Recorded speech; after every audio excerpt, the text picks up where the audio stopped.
brought to you by Prospectus Labs, where we talk with people and talent leaders in tech companies.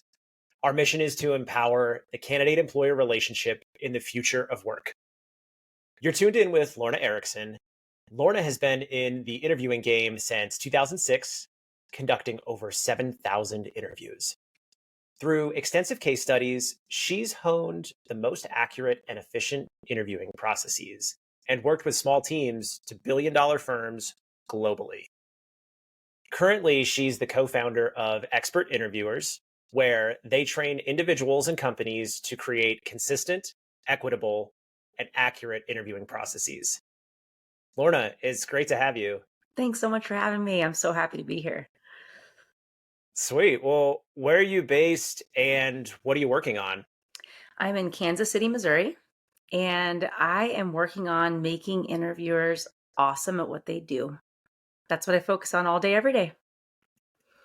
Awesome. What does that mean to you, making interviewers awesome at what they do? Yeah. So my goal is to help interviewers to be confident, to evaluate talent on a repeatable, consistent basis so that we can accurately hire, add equity in there. And we're really hoping that we can help interviewers to walk into interviews and know exactly what to do, how to ask it.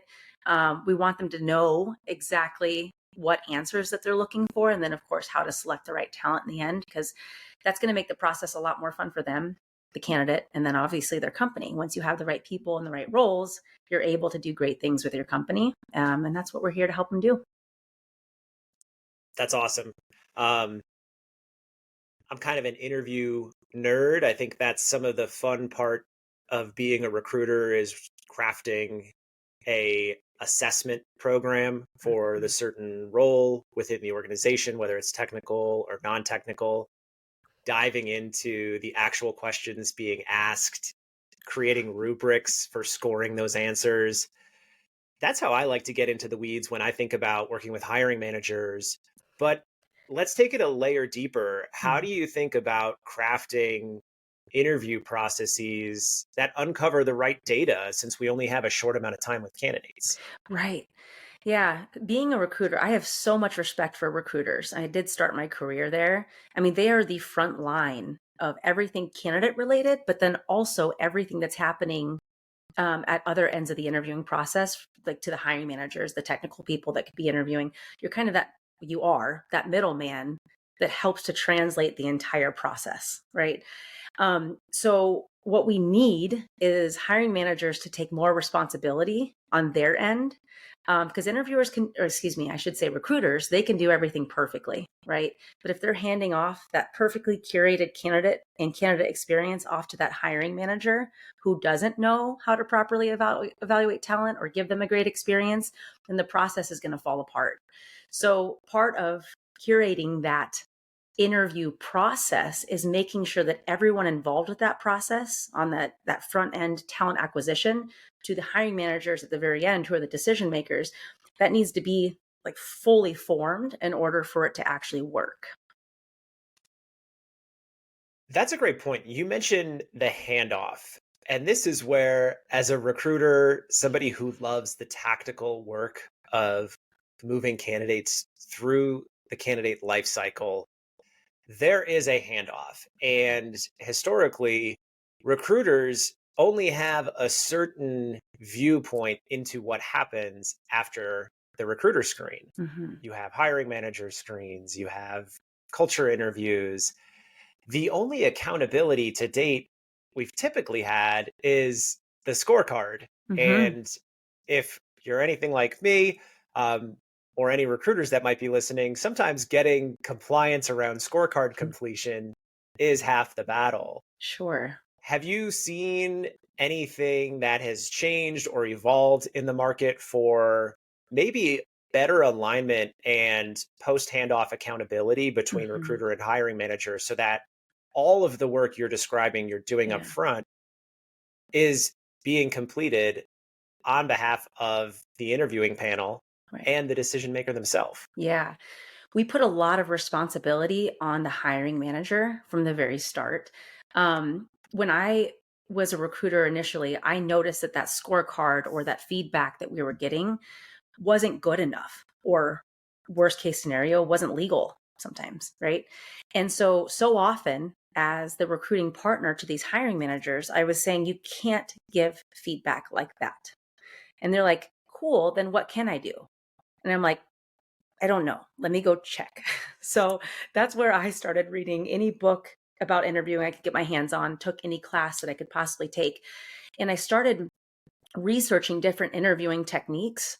And I'm like, I got to figure out if I'm going to take just their gut feelings away from them or their unorganized processes away from them, I have to be offering them something else. So what our trainings are designed to do is they're focused for the end decision maker, the end hiring manager, so that we can give them more ownership and education in their responsibilities and how to properly evaluate talent, so that when they're partnering with recruiters, even at the very front end, to say, here's what we're looking for, here's how I plan on identifying that. Here are some questions. Here is your role in this process as a whole. I need to know that they have these things before I see them. All of those processes are important, but hiring managers currently, many of them don't have the tools to make that process flow well.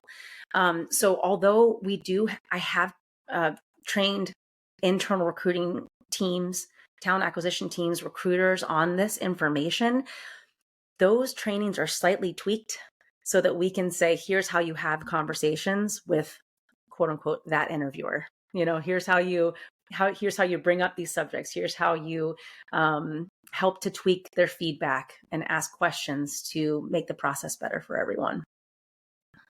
I want to put a pin in that interviewer. But before we go there, there's this piece of the evolution of a good recruiter.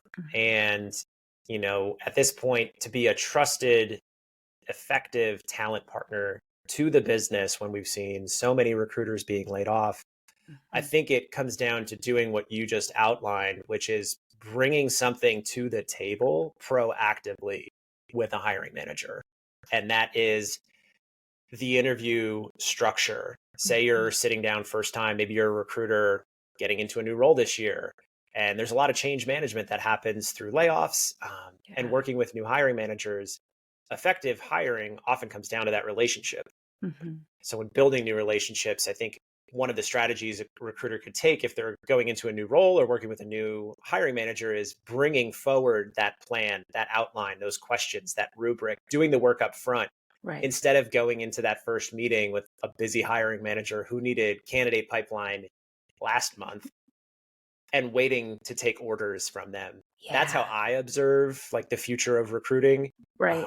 Is being more involved in the program management itself of the actual operations and not just the coordination of talent through the ATS. Yeah, you said that so well. And I love that outlook. I think that recruiters can bring a lot of credibility as well. It's not just from understanding the candidate market and pool, but in addition to that, helping hiring managers to set up their interviewing processes. Even when you're trying to understand the requirement, to say, hey, how many people do you plan on this? How many other people have a say in this hire? And they're going to say 10 people. Cool. Let's talk about that, or when does this person need to start? In a week. Cool. Let's talk about that, so being able to help them to say, if you really want top talent, here are the processes that are going to allow us to get there. That's a great point. Sometimes recruiting is put in an impossible situation. And when I think about the influence factors of getting a great hire, it's time, quality, and price. And I think of them as a little triangle. Yeah. And you can't have all three. And what happens when you select or lose one of those supporting angles? That's awesome. Yeah, that's a great way of looking at it. One piece you mentioned is 10 interviewers. Let's talk about it. What do you think a good interview process looks like? Number of interviews, number of interviewers.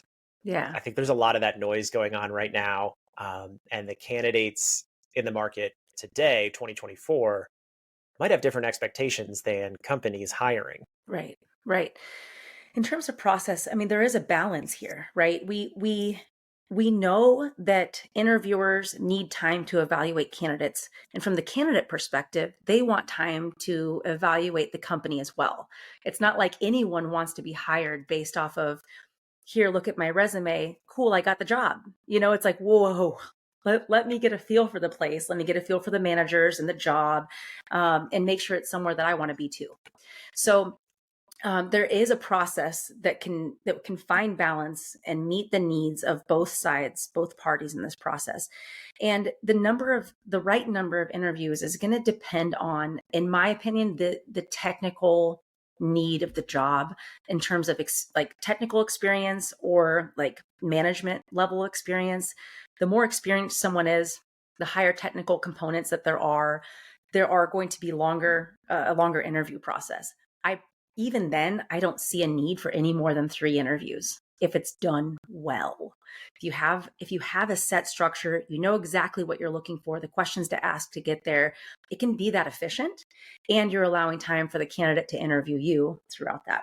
If it's an entry-level position, low technical aptitude, you could probably get that done with a phone screen and 1 interview. So it just that's how I boil it down versus the technical and management needs. 3, including a recruiter screen, or are you thinking like recruiter screen is 1, hiring manager team, that's 3? We usually have recruiter screen, and then it would be the motivational technical components, and then the last one. So yeah, about 2, I would say between 2.5 and 3 total, and that includes the recruiter screen. Yep. Nice. Yeah. I'm all for running a tight loop too. Ultimately, recruiters are time boxed and they want to make a great hire. They're working, 10 to 20 recs, sometimes higher, depending on the type of organization they're with. So ultimately, that's a lot to administer. So it's almost in their favor to have a shorter, tighter loop. But I'm with you. I think at a certain level, whether it's the company size or the candidate profile you're targeting, the number of interviews is really reflective of the employee value proposition and what candidates are looking for. I think if you're optimizing for an offer acceptance rate of a certain percentage, say north of 90%, you might need to spend more time selling top engineering talent, and they may need more than just 3 hours in order to make their decision. So I think this is where it's a two-way street, and recruiters getting feedback from candidates to inform that process and not just looking out for their best efficiency of time and their time to hire, time to fill goals, but really understanding what is it going to take from us as a team to get this person across the line, and how do we spend more time with the right candidates so that we can invest 5 or 6 hours all in, perhaps, with fewer, than spreading ourselves too thin and not being able to close top talent who may not have been sold enough in the interview process. Right. Yeah. And I know that you are interviewing me, but I am curious to know, from a metric standpoint, like, what are the metrics that you believe in as a recruiter? Like, what defines success in your mind? I heard you say something there about a 90% acceptance rate. Like, are there metrics that you like and believe in terms of quality of process?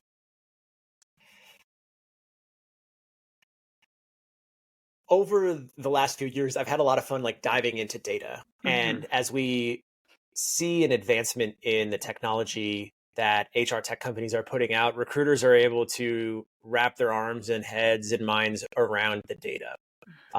It's really important when it comes to recruiting data to look at it holistically from a 30,000 foot view. What is our goal? What is this story telling us? How important is it to our objective of hiring, developing, and retaining top talent? I'm a little bit of a BI nerd and a tool nerd. I love looking at a tool that is going to give me all of the micro metrics that we can then look at granularly. Yeah. But when working with early stage companies and startups and scale ups, a lot of the times it's, are we delivering headcount to the headcount growth plan? Yeah. And a simple way of looking at that is measuring our time in process for candidates So if you're looking at like time to hire, how Yeah. long did it take to get somebody through the loop? And then in early stage companies and the way I recruit, like it's heavily reliant on building pipeline and outbound sourcing. So I think looking at a sourcing pipeline is huge. What are our pass through rates from a recruiter screen to a hiring manager? Is the talent team efficient? Those would be some of my North Stars. Yeah. Some people call pass through rates yield ratios. Mm. But for me, those are like good hiring metrics. And then looking holistically at the process within the lens of the HR department, what is our demographic representation by pipeline? I think that's very Yeah. important for how we think about an organization's health. Is, are we aggregating that data? Are we looking at that data? Are we creating an inclusive, safe space? Is the interview process reflective of that? Hmm. So looking at anonymized data through the ATS, whether it's through EEOC reporting or Yeah. opt-in self-reported demographics, I think that's super important. Yeah. Yeah. From one data nerd to another. And I love how you walk through that. That's that's how I help to build these efficient processes. So recruiters are definitely motivated to understand where are their efficiencies, like how can we make this process efficient for ourselves, right? So that we can keep this process going and be good at our jobs and get our hiring managers what they need.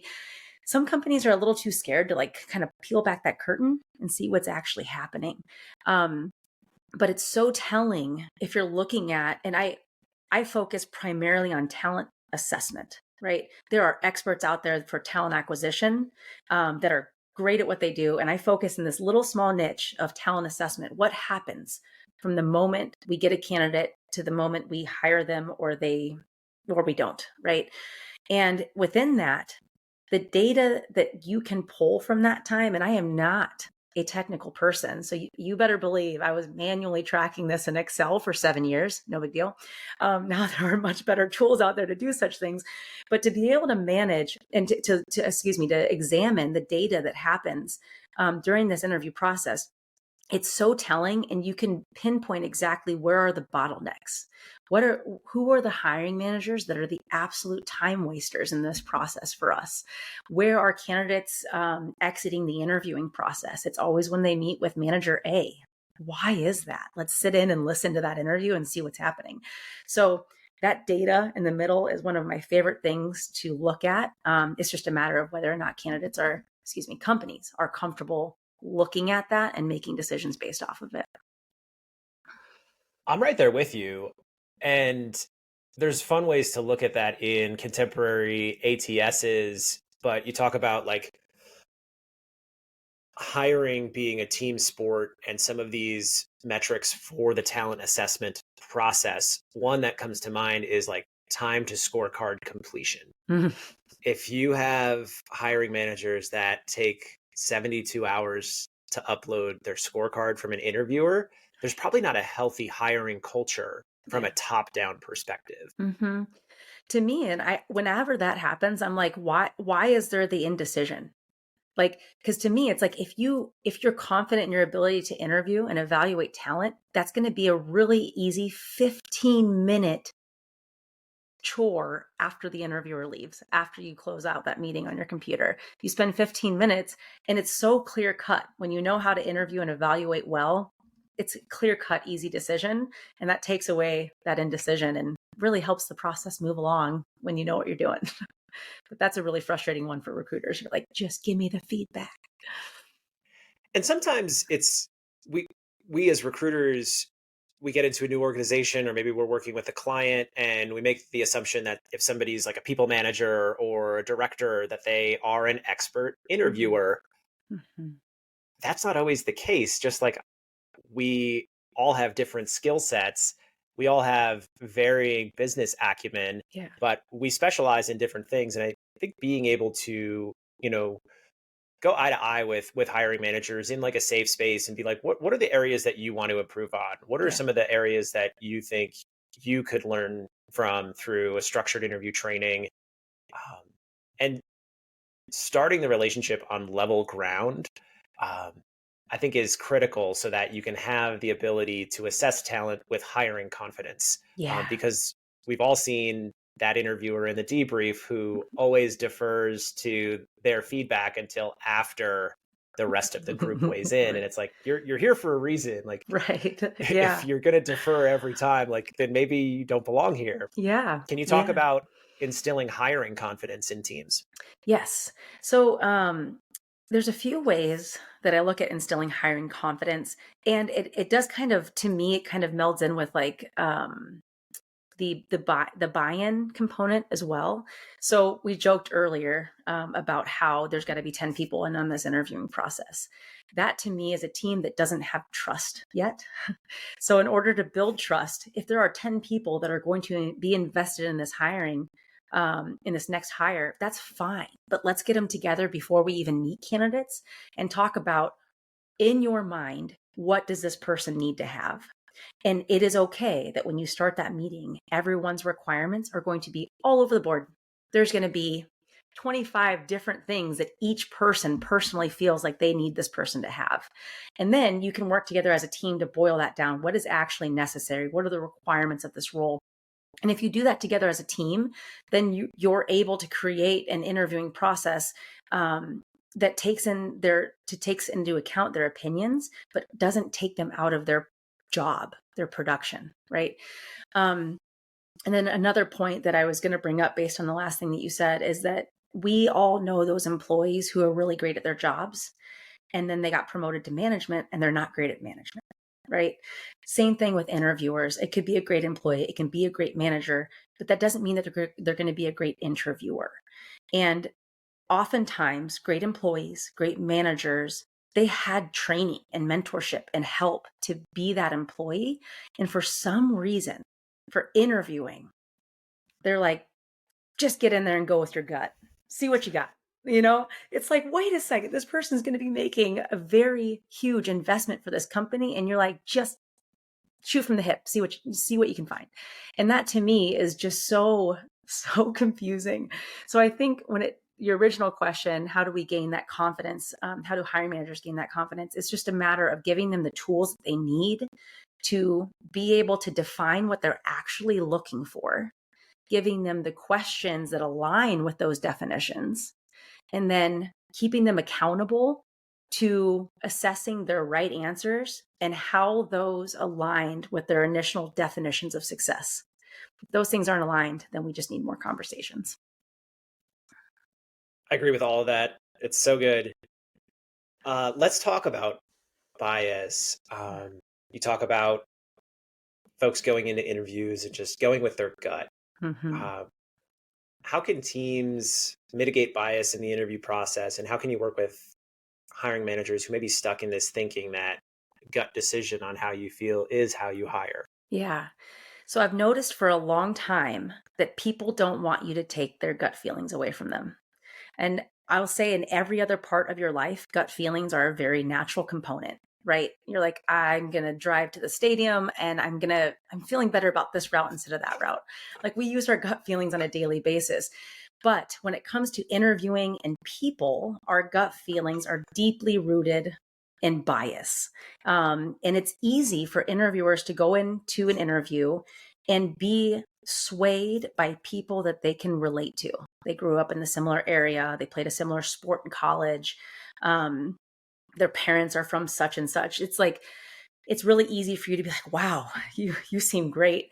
And the most in hiring mistakes that I saw hiring managers make, it was when they hired somebody that they felt good about that wasn't qualified, right?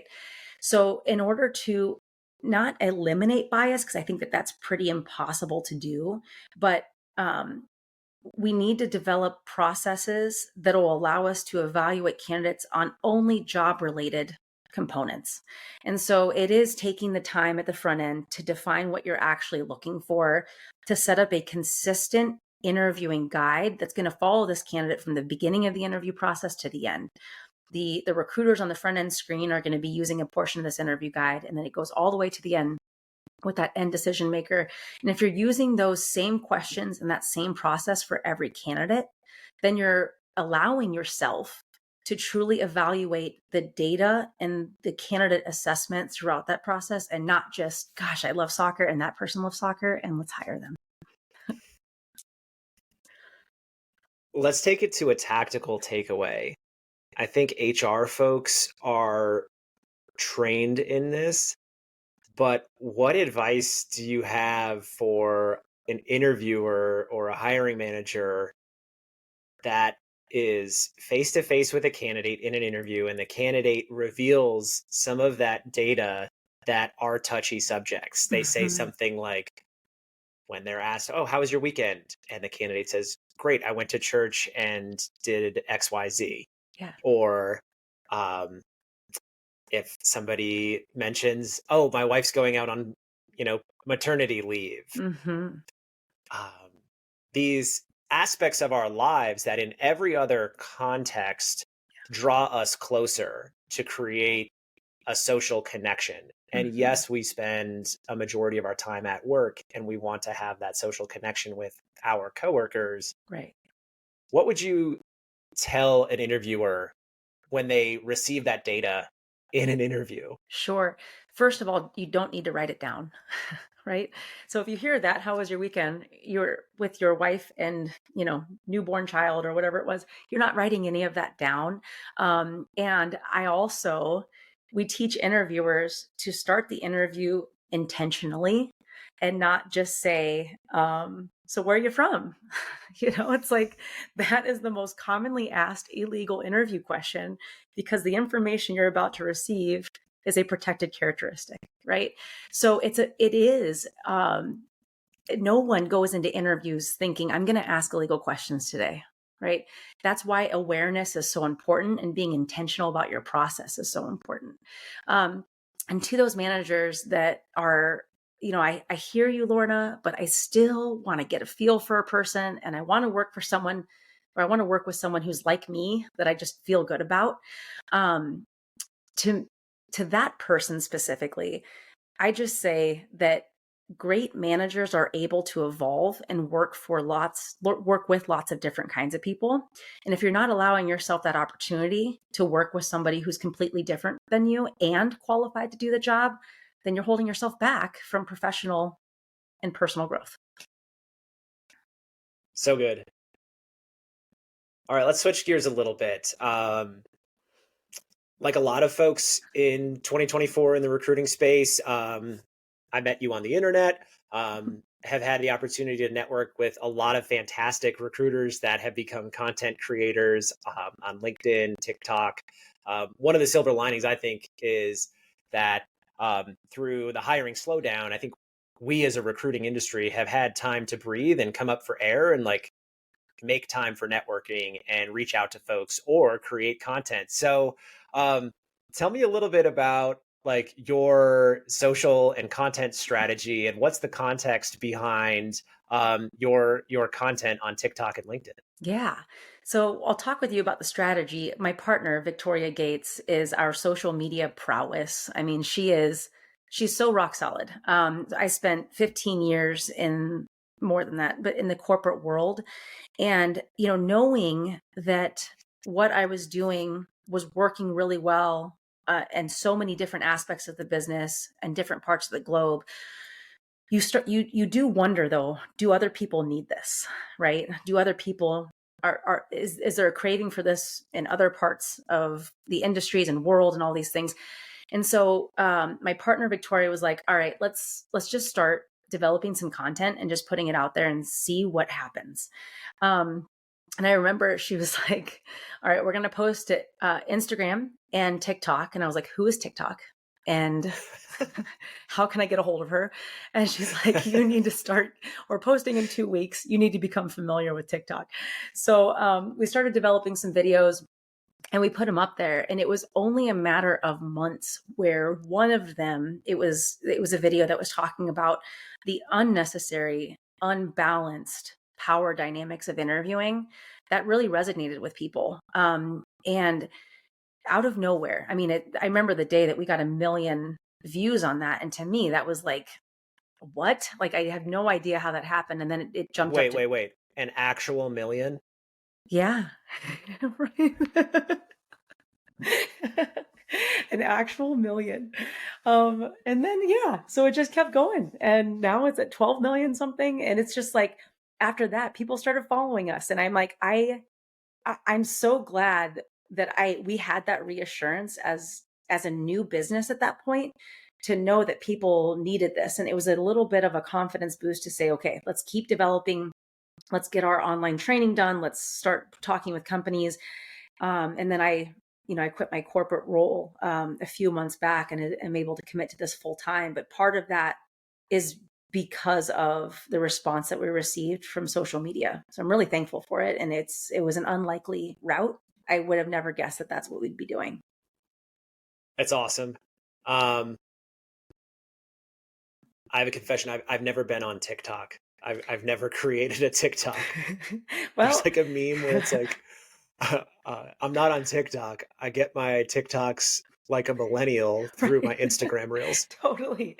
I was just like you. We were samesies. If you ever dare to explore it, it's gonna feel like somebody is vomiting information at you. It just doesn't stop. And that was hard for me to accept at first, because it just keeps coming.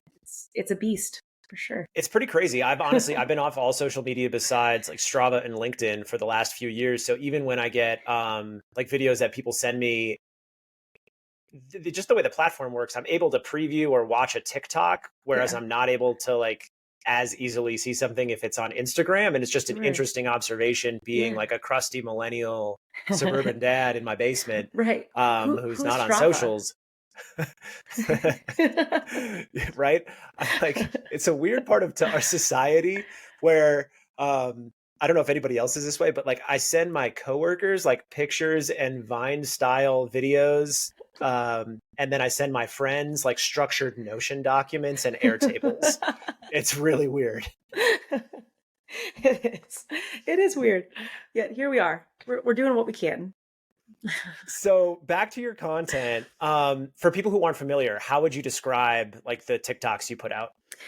It's between TikTok and Instagram, it's a combination of educational information for anyone in the interviewing chair, and it's an opportunity.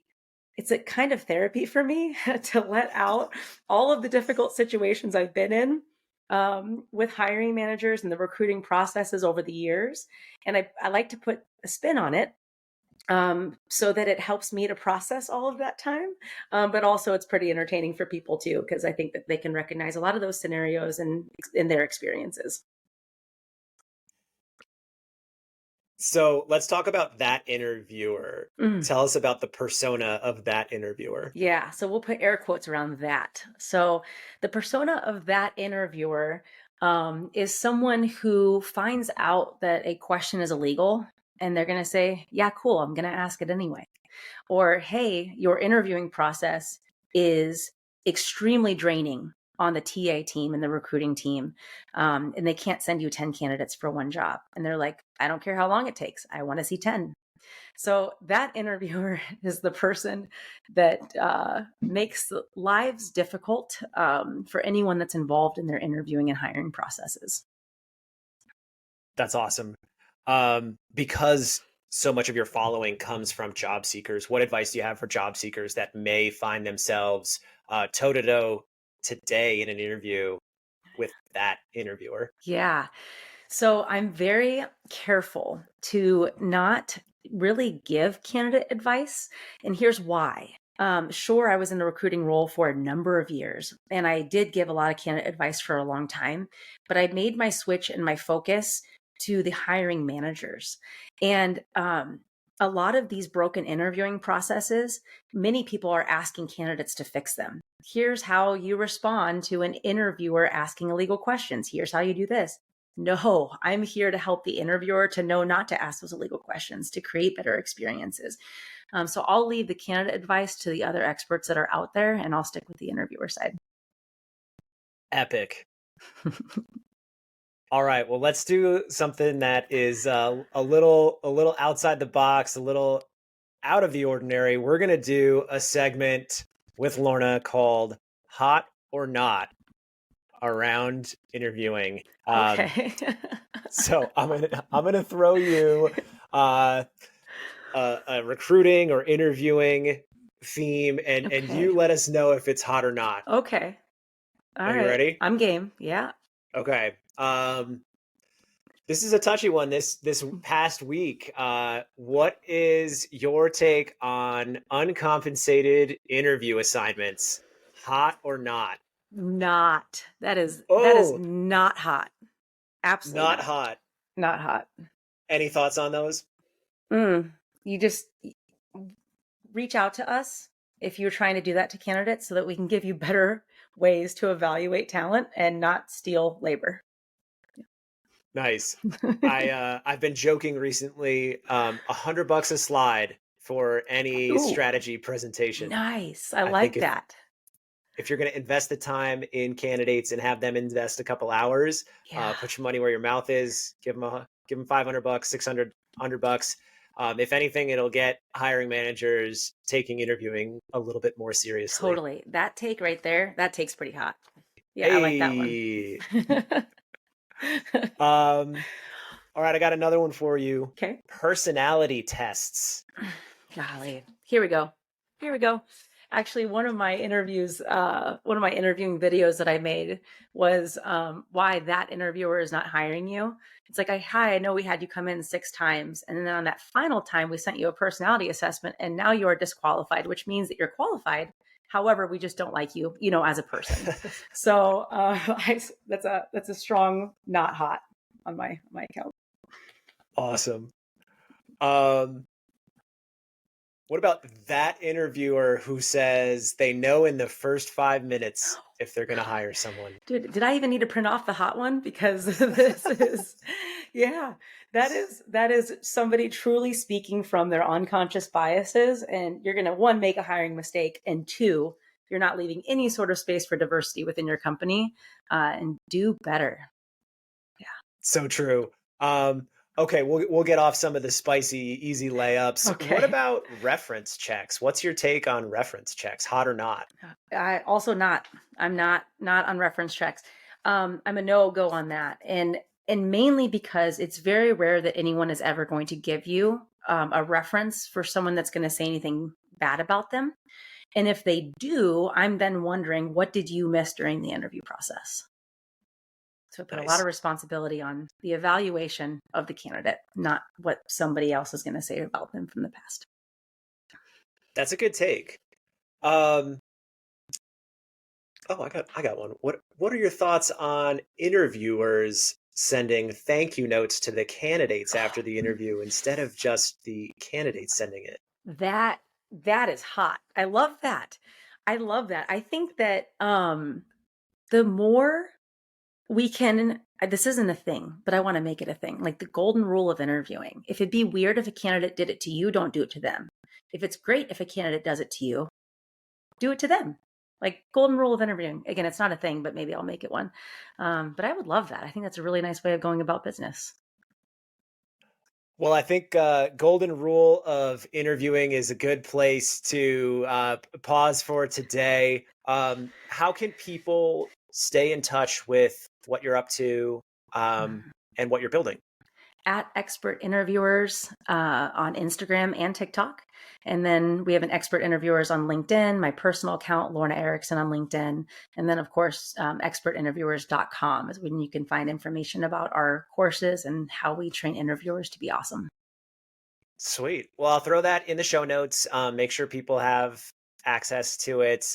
This has been super fun. I appreciate you coming on to talk shop. Yeah, thank you. I've loved every moment. Appreciate your time.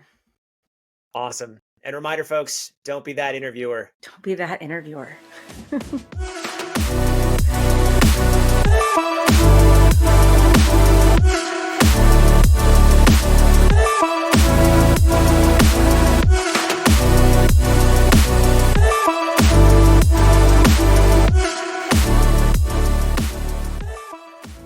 Hey, everybody. Thanks for tuning in to the Rebel TA podcast. If you're a talent acquisition leader or a recruiter looking for a conference to attend in 2024, I'm here to tell you that RecFest is the world's largest talent acquisition conference. RecFestUSA returns to Nashville, Tennessee on September 12th and 13th, 2024, and I am stoked. This is not your average conference. Shout out to Jamie Leonard and the entire crew over at RecFest who produce an incredible event. Tickets are on sale now. Don't sleep. I'll see you in Nashville.